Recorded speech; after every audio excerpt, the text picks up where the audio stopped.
Hello. तर आज चॅलेंजचा दिवस आहे 9वा आणि मी बनत आहे शेवयाची मॅगी.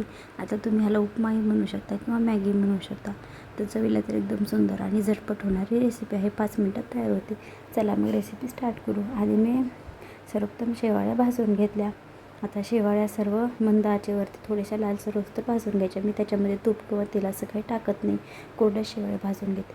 मग त्याच्यानंतर टोमॅटो, कांदा, मिरची, कढीपत्ता, कोथिंबीर चिरून घेतली.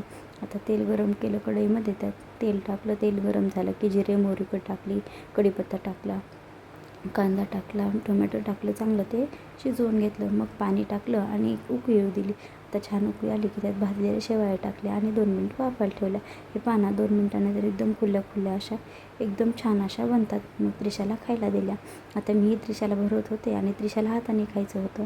ती हातानं खाताना ना थोडंसं सांडती, पण म्हटलं चला तिला सवयही लागेल म्हणून तिनं हाताने खाऊ दिलं आणि मीही तिला भरवत होते. त्रिशाने तर मस्त असं एन्जॉय केलं. चलाच भेटूया अशा नवीन रेसिपीमध्ये. बाय.